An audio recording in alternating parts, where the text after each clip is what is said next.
fungsi dan unsur-unsur administrasi.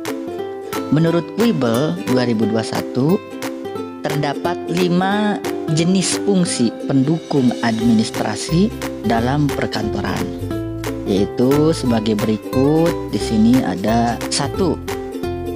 Fungsi rutin, 2. Fungsi teknis, 3. Fungsi analisis, 4. Fungsi interpersonal, 5.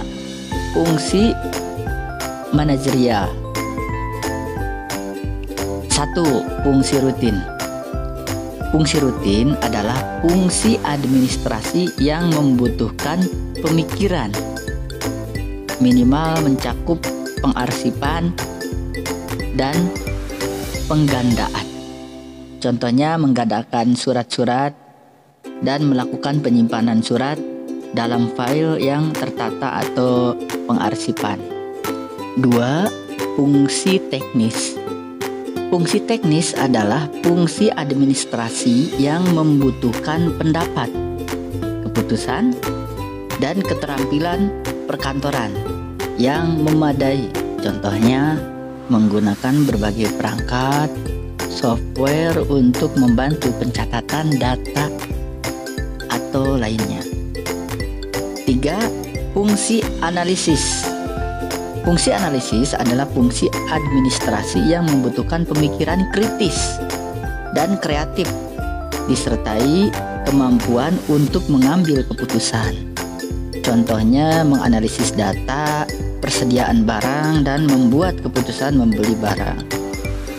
4. Fungsi interpersonal.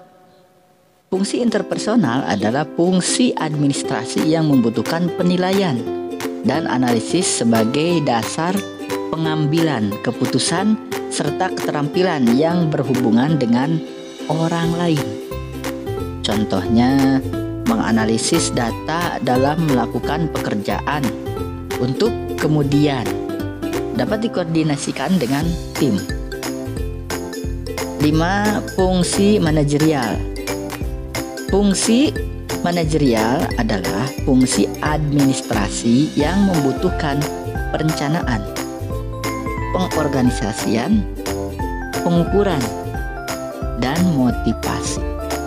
Contohnya mengolah data untuk menentukan strategi pengembangan usaha di tahun berikutnya. Adapun menurut Delianggi dalam bukunya Administrasi Perkantoran Modern, administrasi merupakan suatu kebulatan proses penyelenggaraan yang mengandung 8 unsur administrasi, yaitu pengorganisasian, manajemen, tata hubungan, kepegawaian, keuangan, pembekalan, tata usaha, dan perwakilan. Berikut penjelasan 8 unsur administrasi tersebut. 1. Pengorganisasian. Pengorganisasian merupakan rangkaian perbuatan menyusun suatu kerangka organisasi yang menjadi wadah atau tempat bagi setiap kegiatan dalam usaha kerjasama mencapai tujuan yang telah ditentukan. 2. Manajemen. Manajemen merupakan rangkaian perbuatan menggerakkan karyawan-karyawan dan mengerahkan segenap fasilitas kerja agar tujuan kerjasama yang telah ditetapkan benar-benar tercapai. 3. Tata hubungan. Tata hubungan merupakan rangkaian perbuatan menyampaikan warta atau berita dari satu pihak kepada pihak yang lain dalam usaha kerjasama. 4. Kepegawaian. Kepegawaian merupakan rangkaian perbuatan mengatur dan mengurus tenaga kerja yang diperlukan dalam usaha kerjasama. 5. Keuangan. Keuangan merupakan rangkaian perbuatan mengelola segi-segi pembelanjaan dalam usaha kerjasama. 6. Pembekalan.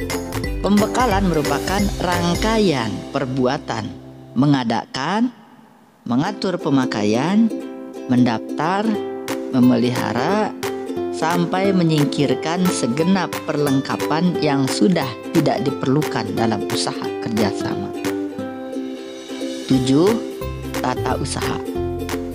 Tata usaha merupakan rangkaian perbuatan menghimpun, mencatat, mengolah, menggandakan, mengirim, dan menyimpan keterangan-keterangan yang diperlukan dalam usaha kerjasama. 8. Perwakilan.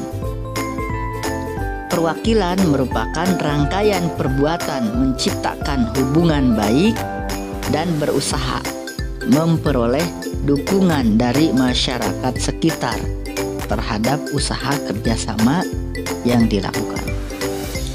Kedelapan unsur tersebut saling berkaitan dan membentuk satu kesatuan yang tidak terpisahkan dalam menunjang seluruh proses kerjasama yang dilakukan oleh sekelompok orang untuk mencapai suatu tujuan.